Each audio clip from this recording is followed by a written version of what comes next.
I do love compact travel sketching kits, and yes, this is another one. These little folios are all about making it as easy as possible to just grab your kit and head out of the door. But this one's a little bit different. So let's have a closer look at what's in the box of the Lightwish binder watercolour travel set. So you've got the binder itself and a travel brush. The binder feels very nice to hold and has this elastic band to keep it closed.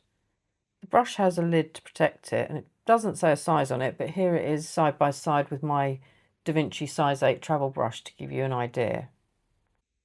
And when we open it up and look inside, this is what makes this set different. Instead of coming pre-filled with the manufacturer's own paints, it comes empty, so you can fill it with whatever you like.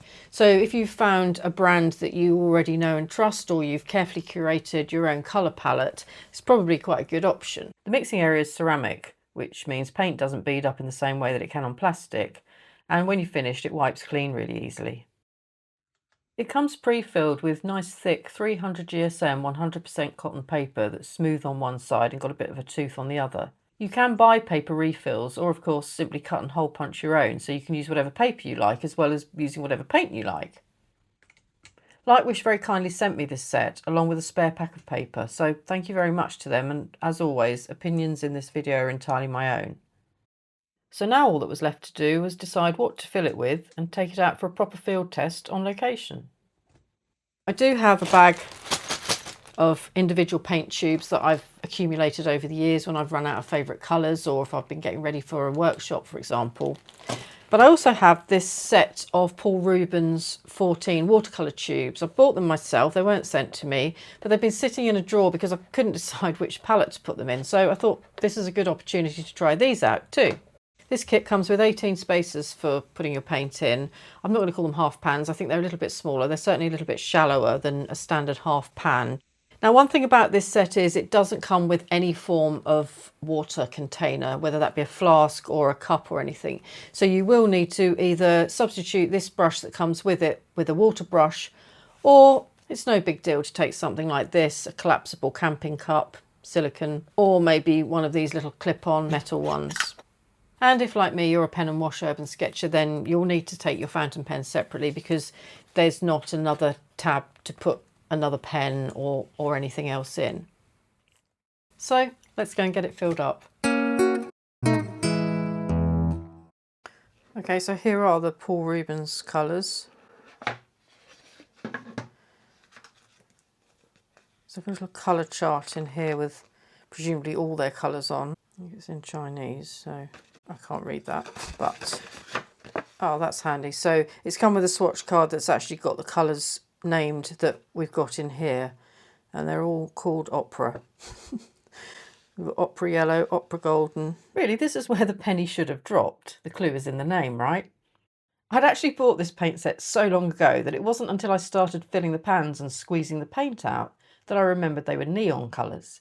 Before long, the palette was looking just like the t-shirts I used to wear in the 1980s. Showing my age here. As usual, I've made a right mess. Part of me wondered whether I should just wash them all out and pretend this never happened and start again with something a bit more sensible. But then I thought, do you know what? It's the middle of summer, the sun's shining, let's just embrace it and have a bit of fun.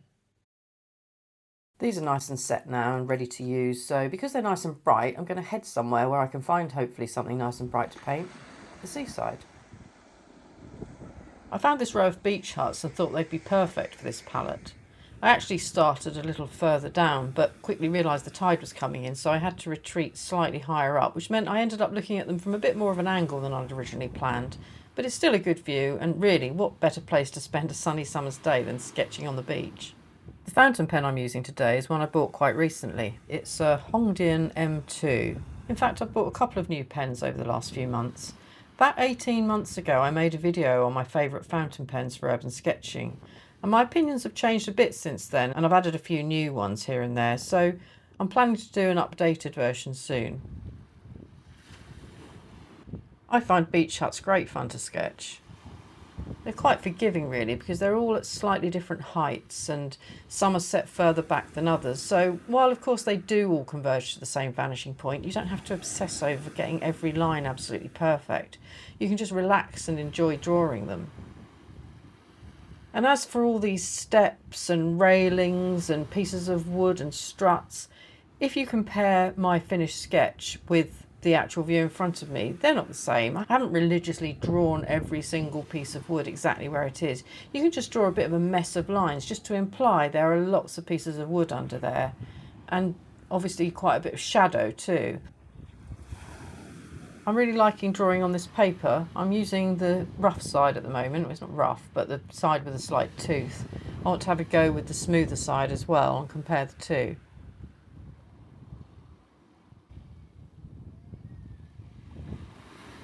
That's the line work finished. Now it's time to play with these paints.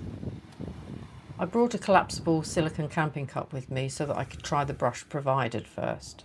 I massaged the brush before I used it, which is what Lightwish advise you do so that it stops, bristles falling out of it. I'm not worrying about sticking to the local colours of these beach huts. I'm just going to make them bright and cheerful. I'm painting alternate huts so that the colours don't bleed into each other. I'm going to swap for... But I quickly found that I didn't really like the brush at all. It was just far too soft for my taste. I just couldn't get any definition with it, which made it very difficult to paint the colours sort of behind these railings, for example.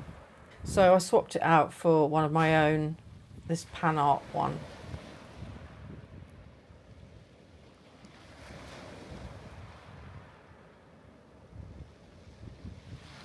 I gave the paints a quick spritz to activate them.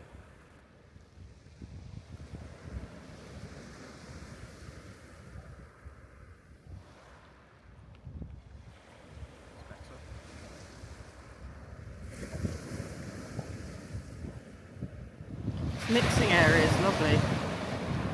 As I mentioned earlier, the mixing area is ceramic, which I found really nice to work on. When it came to needing a grey for the roofs and the shadows, I could have mixed my own, but I did actually go and get one from another palette. Likewise with the yellow ochre that I used for the railings and the struts and the steps and so on. And it got me thinking that it would be really useful if Lightwish sold the palettes individually, because then you could actually fill it with different selections. So you could have some ridiculous neon colours like I've got here, and then you could have another palette with some more muted and normal, should we say, colours too. So Lightwish, if you're watching, just a suggestion. I thought that might be a really good idea. Editing Emma here, I actually spoke to Lightwish about this and suggested it, and they did come back and said that if there is user demand, then they will definitely consider doing this. It's a good job I moved my chair earlier, otherwise this would have become a whole new kind of watercolour.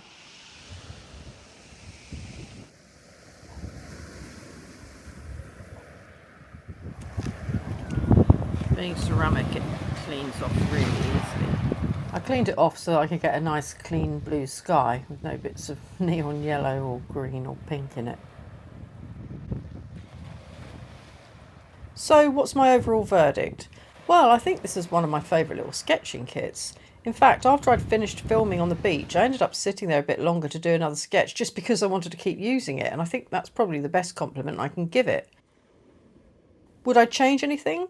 Just a couple of small things. I'd love to see another little loop or tab so you could carry a pen or something, and perhaps some sort of small integrated water cup, even a clip-on one, would make it feel more self-contained. And if you could buy spare palettes individually, I think that would be a great idea. The only thing I wasn't so keen on was the supplied brush. It's probably just personal preference, but I found it too soft for me. But that's hardly a deal breaker because swapping it for one you already own is inexpensive and easy enough to do. So all in all, this is definitely a kit that's going to be coming along with me on plenty of sketching trips. I hope you found that useful, and if you are considering buying one of these little sets, hopefully it's giving you a bit more information to help you decide which one might be best for the way that you draw. And if you do decide that you'd like one of these, I'll put a link in the description.